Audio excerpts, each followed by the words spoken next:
الرحمن الرحيم قل أوحي إلي Wa أنه annahu استمع wa نفر anahu. من الجن فقالوا إنا سمعنا قرآنا عجبا يهدي إلى الرشد فآمنا به ولن نشرك بربنا أحدا وأنه تعالى جد ربنا ما اتخذ صاحبة ولا ولدا اللهم ارحمنا بالقرآن. Ayah Bunda, surah Al-Jin ini termasuk yang banyak mirip-mirip, jadi termasuk yang agak ribet. Karena itu hari ini saya sepakat satu hari satu ayat aja, supaya nggak ngeribetin. Cocok Ayah Andung, dan ini insya Allah hari ini kita bicara ayat nomor 3. Wa annahu ta'ala jaddu rabbina mattakhadha sahibatan wala walada. Poin pertama, mereka yang mendapatkan cahaya Al-Quran, baik jin maupun manusia, akan semakin bertambah keimanan. Jadi yang mendapat cahaya Al-Quran, mau jin maupun manusia akan bertambah keimanan. Akidahnya makin beres, imannya makin mantap. Kenapa? Karena dapat cahaya Al-Quran. Mana dalilnya?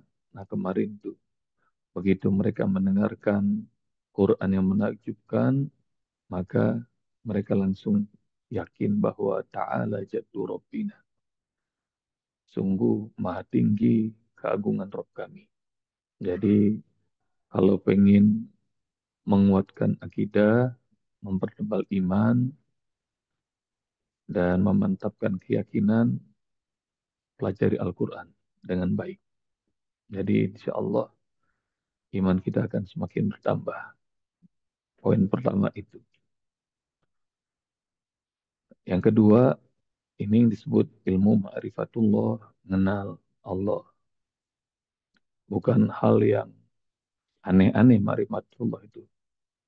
Ma'rifatullah mengenal Allah dengan cara yang diberitahu oleh Allah lewat ayat-ayat Al-Quran. Dengan cara yang dituntun oleh Rasulullah. Jadi mengenal Allah dengan sebaik-baiknya.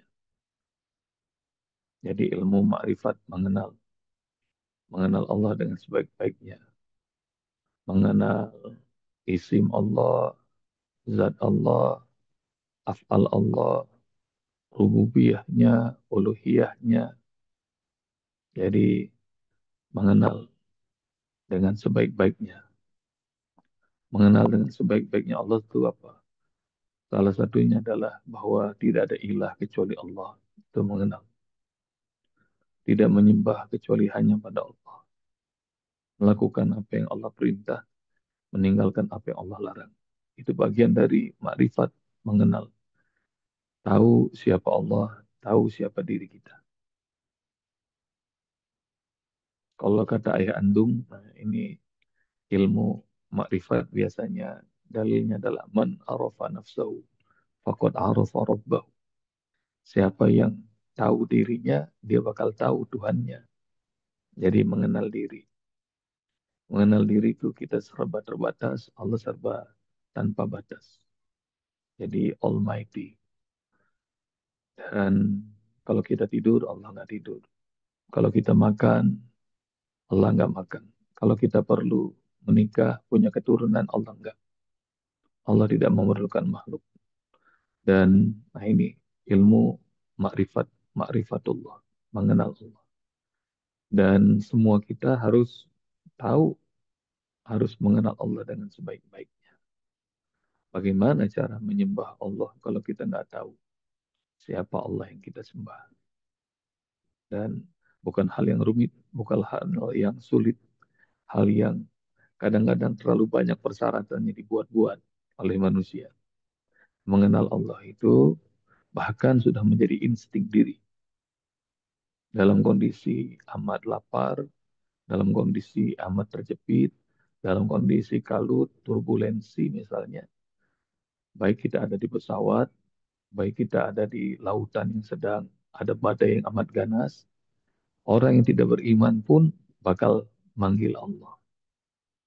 Jadi, itu sesimpel itu. Mengenal Allah itu harus menjadi insting diri. Dalam kondisi sedih yang dipanggil Allah, dalam kondisi bahagia yang disebut Allah, dalam kondisi sedang sendiri Allah, dalam kondisi sedang beramai-ramai Allah, Allah, Allah gitu. Jadi ilmu makrifat. Dan kalau ilmu makrifat itu ayah bunda nanti cari referensinya. Nah, kebanyakan orang menuliskannya serba ribet. Padahal mengenal Allah itu adalah hal insting diri. Jadi insting yang amat dasar. Jadi menyebut Allah, mengenal Allah. Dalilnya amat banyak dalam Al-Quran. Wala in sa'altahum. Kalau engkau bertanya kepada orang kampung, badui sekalipun. Man khalaqas samawati wal ardi, siapa yang menciptakan langit dan bumi? La yakulunna Allah. Pasti jawaban mereka adalah Allah. Nah, jadi nanya sama orang yang paling tidak berpendidikan sekalipun, mereka bakal tahu Allah. Dan nanti ayah bunda bakal ketemu tuh di awal-awal juz 20. Nanti cari ya. Jadi Allah yang mengganti langit malam jadi siang, siang jadi malam. Allah yang memperjalankan bahtera, Allah yang banyak tuh. Dan orang-orang bakal tahu. Nanti cari dalilnya bahwa kalau engkau bertanya pada mereka Muhammad, siapa yang menciptakan langit dan bumi? Pasti jawaban mereka adalah Allah. Nah itu, mengenal Allah adalah insting dasar. Dan ini disebut ilmu makrifat. Harus mengenal Allah. Poin yang pertama tuh ayah bunda belajar Al-Quran akan memperkuat akidah keimanan. Yang kedua, harus belajar ma'rifatullah, mengenal Allah dengan sebaik-baiknya. Dan yang ketiga, ayah bunda sekalian rahmati Allah Subhanahu wa taala, Allah tidak pernah punya istri, Allah tidak pernah punya anak. Ini yang ngomong bukan orang Islam, yang ngomong jin ini.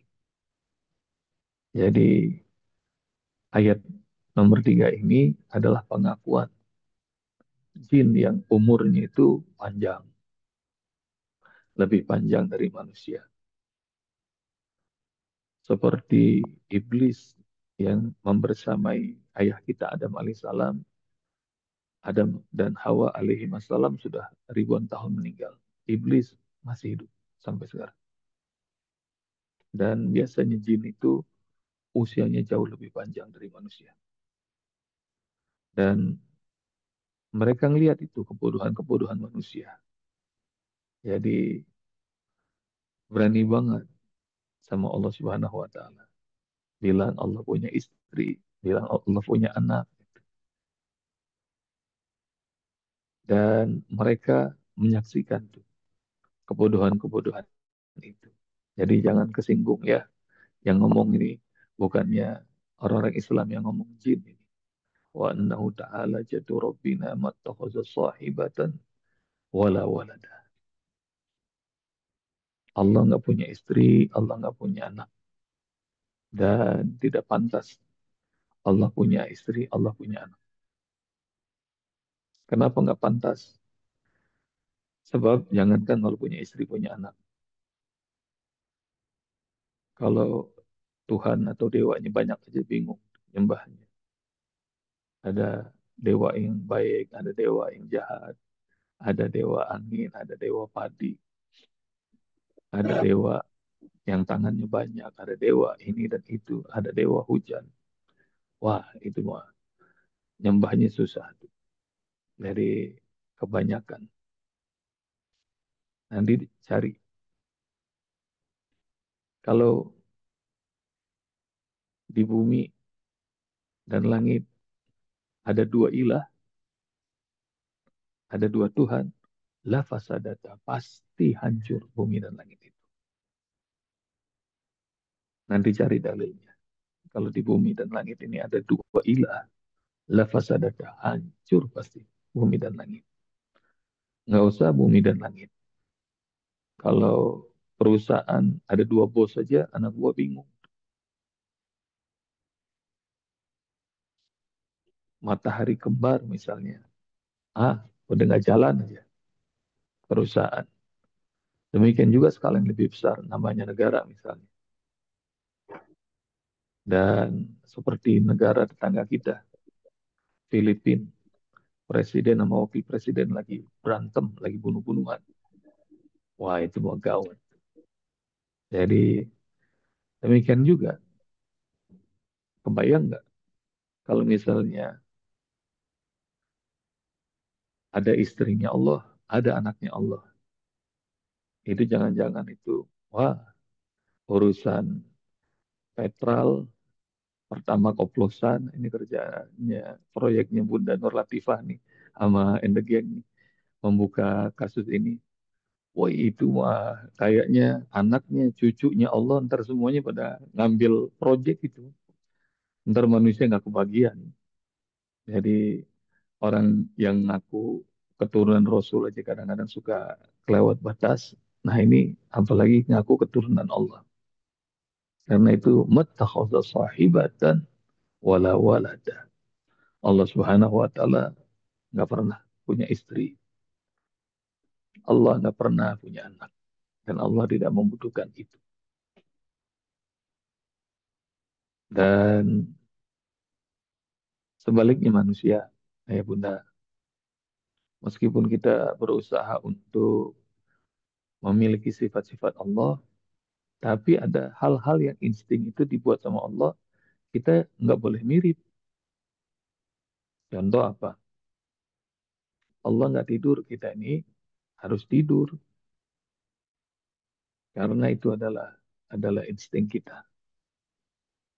Allah nggak makan, kita ini perlu makan. Jadi jangan bilang bahwa, wah saya mau kayak Allah aja, nggak usah makan. Enggak, kita perlu makan.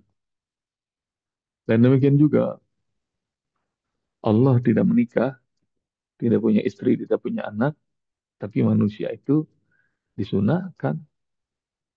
Sudah aturannya Allah untuk manusia itu berkembang biak.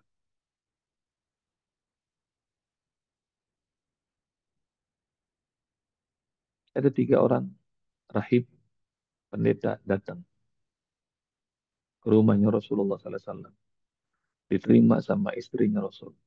Lalu kemudian mereka pengen ngebanding-bandingin ibadah mereka dengan Muhammad yang ngaku Nabi.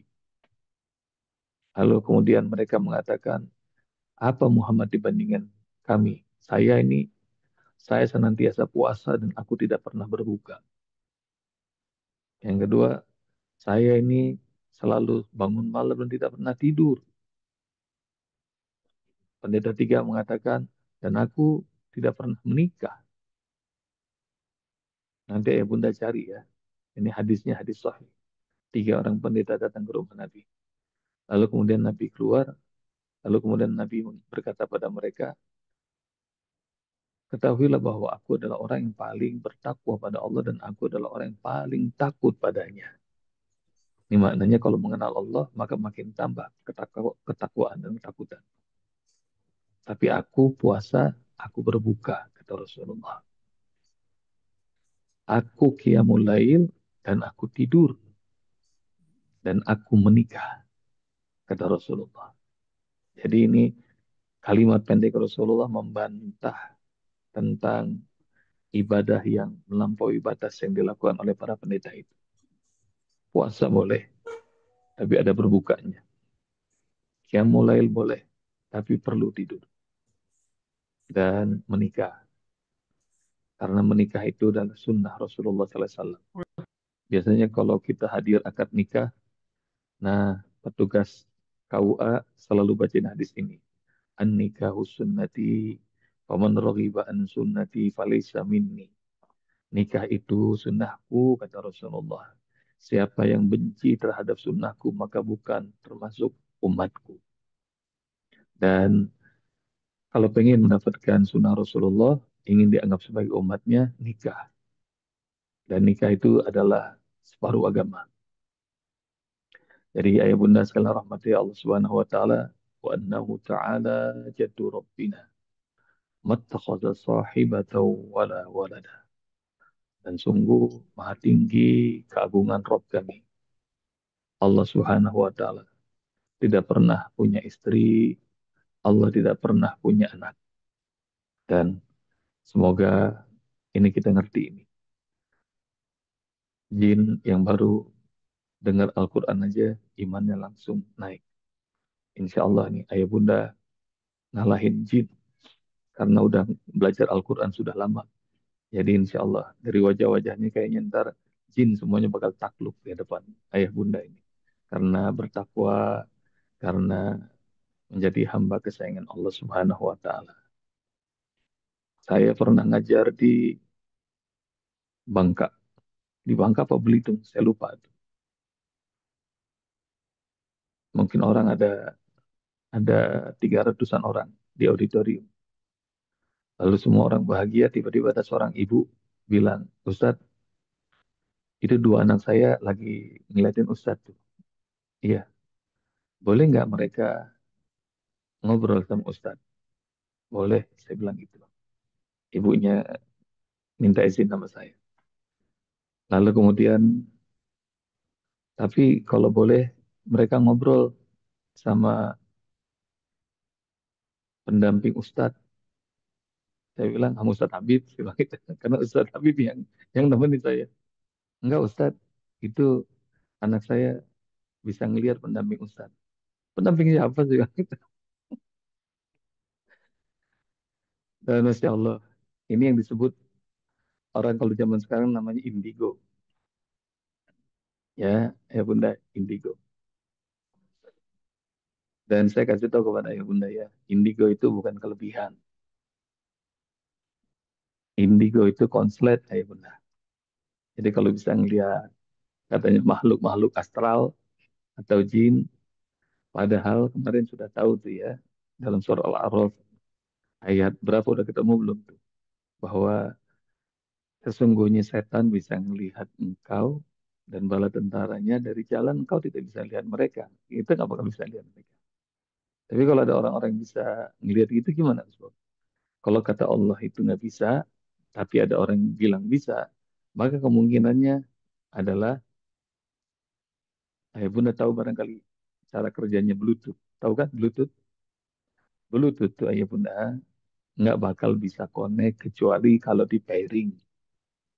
Jadi kalau ini HP, kalau pengen temenan maka di pair dulu, pairing namanya. Ini di onin.